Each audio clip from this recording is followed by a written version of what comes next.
안녕하세요. 오늘은 긴김밥이라는 책에 대해서 소개해 보려고 합니다.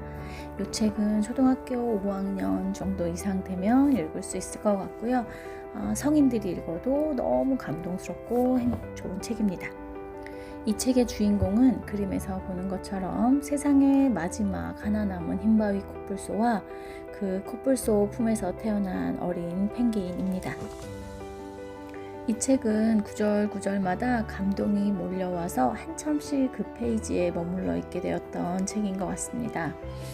이 누리 작가님은 이 책을 통해서 어떤 이야기를 하고 싶었기에 세상의 마지막 남은 흰바위 코뿔소와 여러 인물들의 도움을 받아 살아남은 이 어린 펭귄의 여정을 담아냈을까요?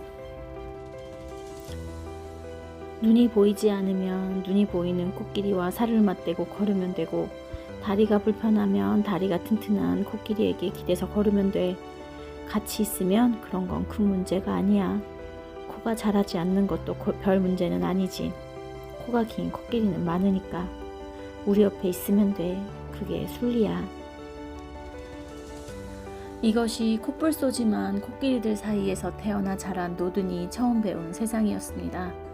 루리 작가가 꿈꾸는 세상이 바로 이런 세상이 아니었을까요? 두 눈 부릅뜨고 서로의 약점을 찾아내 그곳을 공격해 서로 상처내고 끌어내리는 세상이 아니라 더불어 살아가는 세상, 서로 다름을 인정하고 서로의 부족한 면을 채워주며 살아가는 그런 세상을 꿈꾸지 않았을까 생각합니다. 이 작가의 이런 마음을 느끼며 이 책을 우리 아이들이 꼭 읽어줬으면 했고, 또 우리 아이들을 키워내는 엄마들도 같은 마음으로 읽어주었으면 하는 마음이 들었습니다. 다르지만 자신을 받아들여준 코끼리 가족들 사이에서 안전하게 살고 싶었을지도 모를 코뿔소 노드는 그럼에도 불구하고 진정한 자신을 찾기 위해 세상 속으로 나아갑니다. 세상은 역시나 녹록지 않았습니다.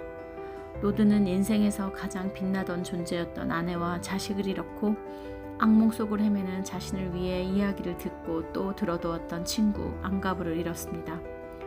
외로운 길을 함께 걸었던 직후를 잃었습니다.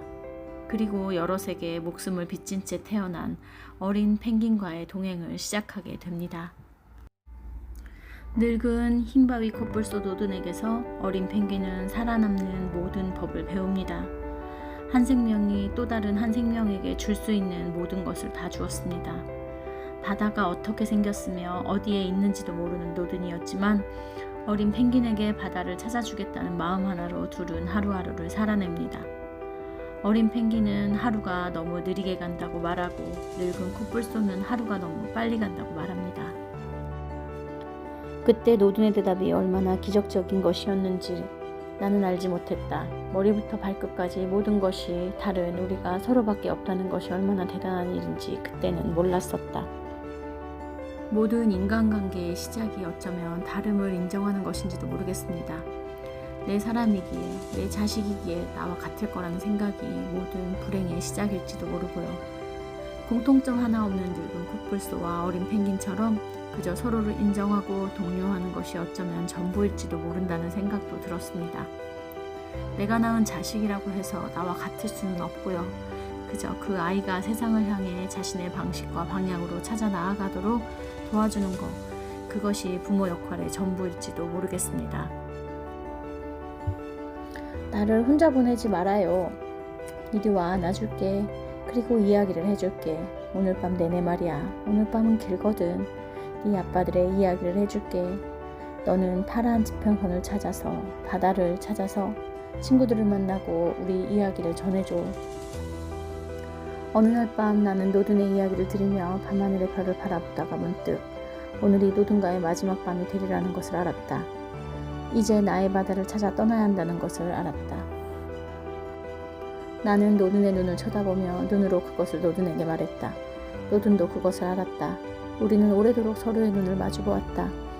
초록색의 지평선 너머로 희미하게 빛이 번져 나가기 시작했다. 다시 날이 밝아오고 있었다. 노드는 온 힘을 다해 번쩍 일어나서 내 부리에 코를 맞댔다. 작별 인사였다. 노든과 헤어진 어린 펭귄이 씩씩하게 바다를 향해 나아가는 모습을 보며 마음이 아련해졌습니다. 노든을 비롯해 여럿에게 목숨을 빚진 어린 펭귄은 그저 자신의 삶을 잘 살아내는 것만으로도 해야 할 일을 한 것이 아닐까요? 안전한 코끼리 무리를 떠나 코뿔소의 삶을 택했던 노든처럼 될 수 있다면 코뿔소가 되어서라도 바다가 아닌 안전한 노든 옆에 살고 싶던 어린 펭귄이 바다를 찾아 펭귄의 삶을 살아간 것처럼 우리 아이들도 동화 속에서 그런 것들을 어렴풋이나마 경험했으면 좋겠습니다. 우리 아이들은 아직 삶이라는 것이 수없이 많은 더러운 구덩이와 찰나의 아름다운 빛나는 순간들로 이루어진 것이라는 걸 모를지라도 말이죠.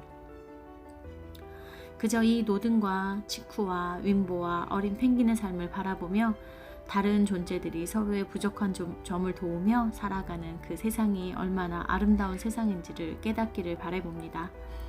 세상에 혼자 남겨지더라도 두려워하지 말고 세상을 향해 담대하게 나아갈 용기를 배우기를 희망해 봅니다.